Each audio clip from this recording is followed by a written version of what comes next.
Hallo und willkommen zu unserer Serie Mein Laptop von innen.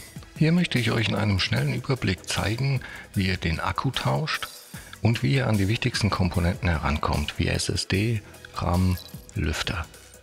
Ich zeige euch dabei das Innenleben des Laptops. Ich zeige euch auch, was es an Tipps und Tricks noch gibt, was ihr vielleicht beachten müsst und dass es im Grunde genommen nicht so schwer ist, einen Laptop aufzuschrauben und an die einzelnen Komponenten heranzukommen. Legen wir los!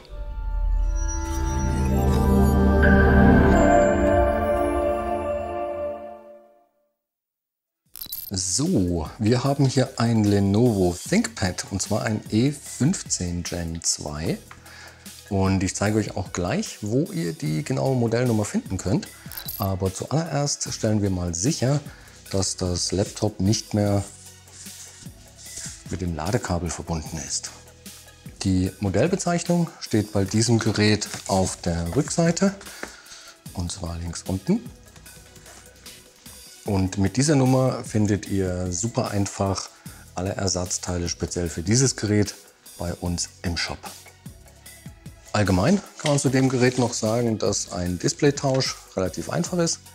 Man muss dafür nur den Frontrahmen abnehmen und kommt so an das Display ran.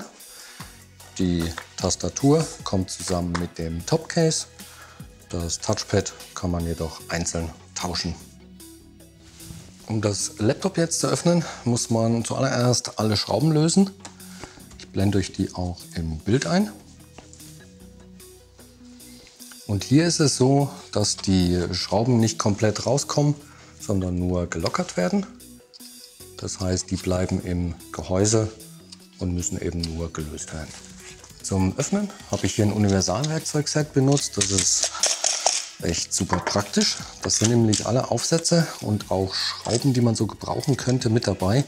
Ich verlinke euch das auch in der Videobeschreibung, falls ihr da Interesse habt. Und als Aufsatz habe ich hier einen Kreuzschraubendreher genommen und zwar ein PH0. Gut, dann wollen wir mal schauen, wo die Gehäuseunterseite eigentlich mit dem Gerät verbunden ist. Denn da müssen wir dann auch rein, um eine Öffnung zu finden. Und ich hoffe, dass man das hier ganz gut sehen kann. Und diese Verbindungslinie geht hier einmal um das Gerät herum, auch auf der Rückseite. Und ja, zum Öffnen benutze ich hier einen dünnen, flachen Metallgegenstand. Und dann schaue ich mal, wo ich am besten reinkomme, um das Gerät zu öffnen. Und in dem Fall fange ich jetzt auf der Rückseite an. Und dann probiere ich hier zwischen Gehäuse und Gehäuseunterseite zu kommen und die Gehäuseunterseite so ein bisschen nach oben zu hebeln. Und ja, das knackt und knirscht immer wirklich sehr laut. Da muss man aber keine Angst haben. Das ist nur, wenn die Einraststellen sich lösen, dann knackt das, wenn die da rausspringen. Da macht man aber nichts kaputt. Und so kann man sich dann einmal um das Gerät herum arbeiten. Meistens kann man dann auch mit der Hand schon drunter fassen und da eine kleine Öffnung schaffen.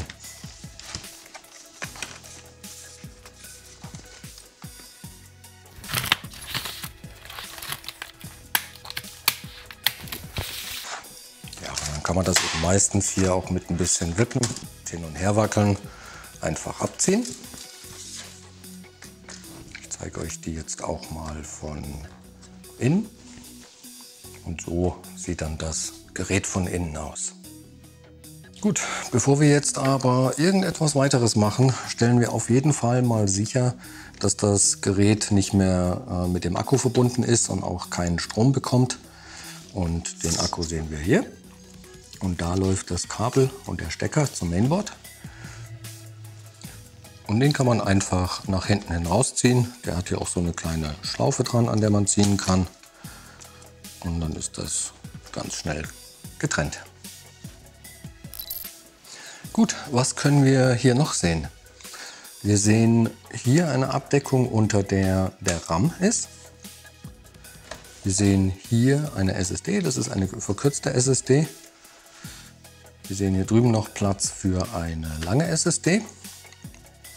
Dann haben wir hier den Lüfter und den Heatsink, der die CPU kühlt. Und hier ist das WLAN-Modul mit den Antennen, die um den Lüfter herum laufen. Um den Akku zu tauschen, muss man nur diese Schrauben hier lösen. Die sind auch alle mit M2 bezeichnet.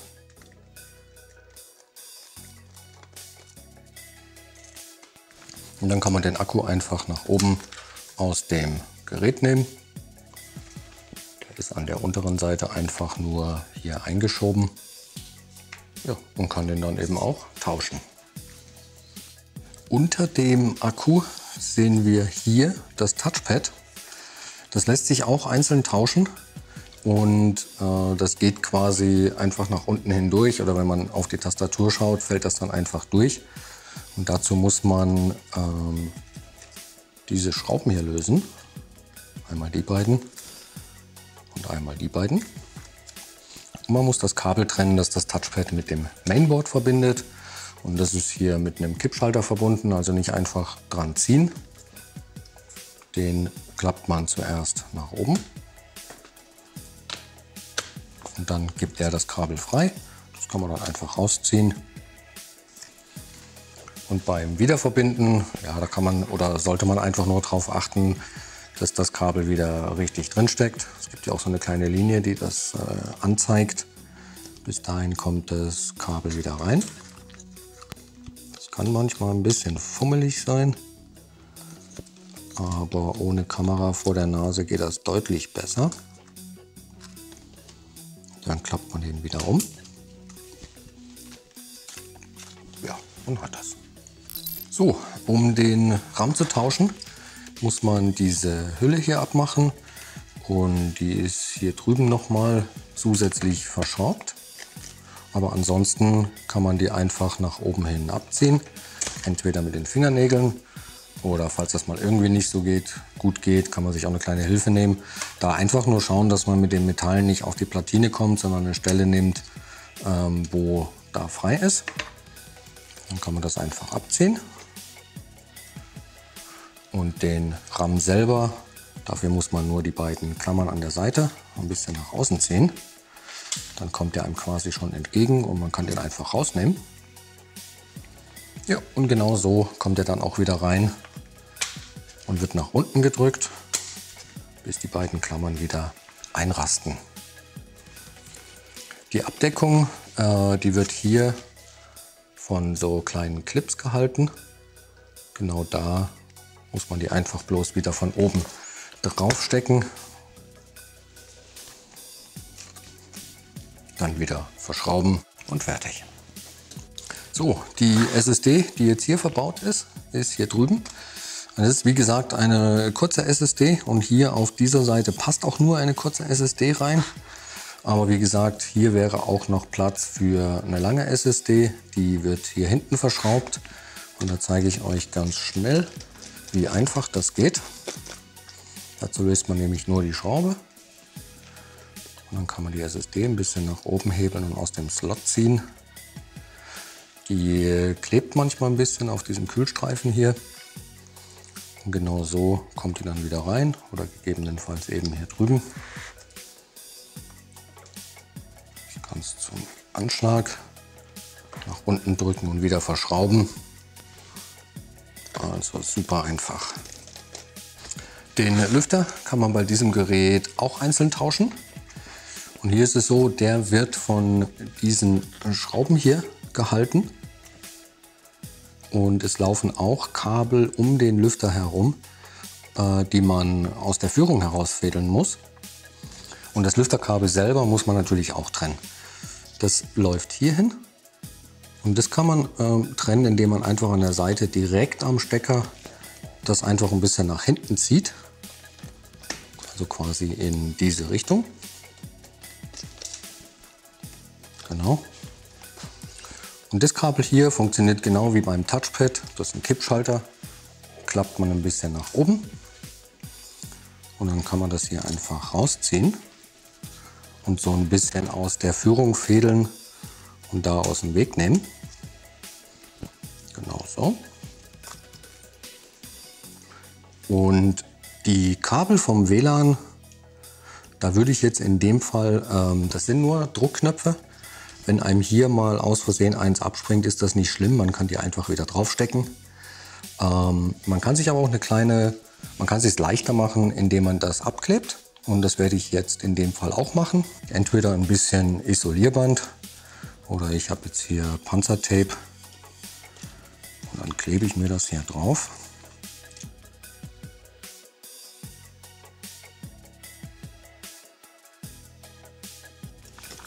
So, wie gesagt, die Kabel vom WLAN-Modul, die muss man hier aus der Führung herausbringen.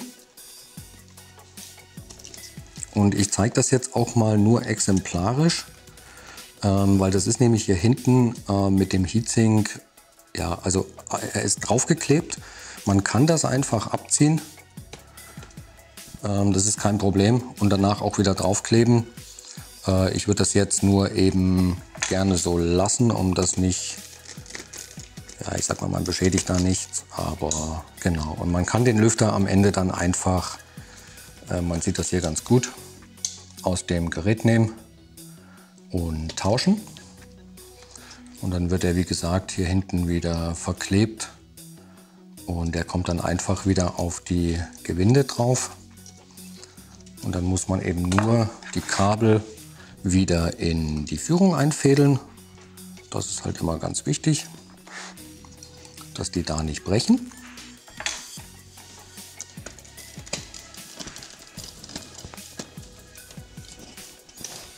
Und dann wird der einfach wieder verschraubt.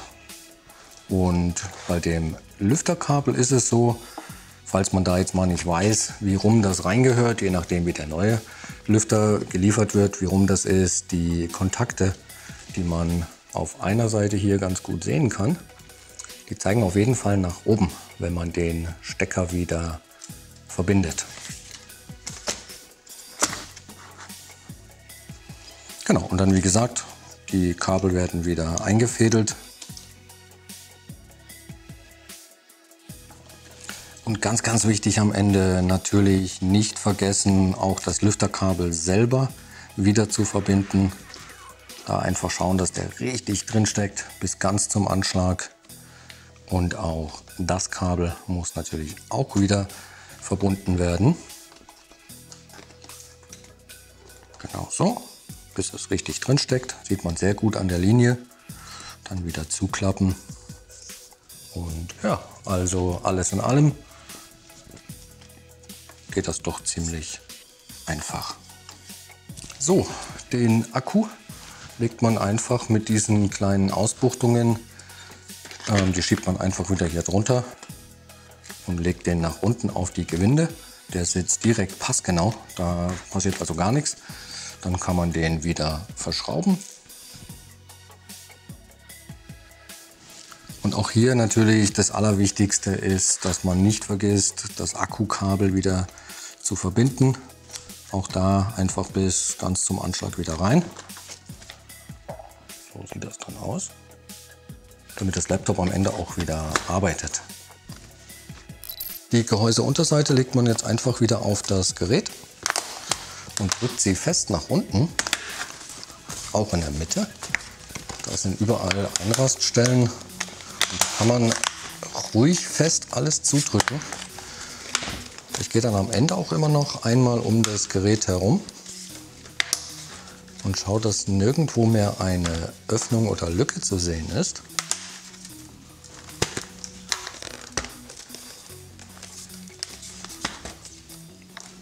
Ja, und dann kann man das Gerät wieder zuschrauben und hat das erledigt.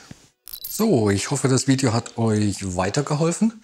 Wenn ihr noch Fragen oder auch Anregungen habt, lasst uns gerne einen Kommentar da. Und dann wünsche ich euch viel Spaß beim Schrauben. Bis zum nächsten Mal. Ciao.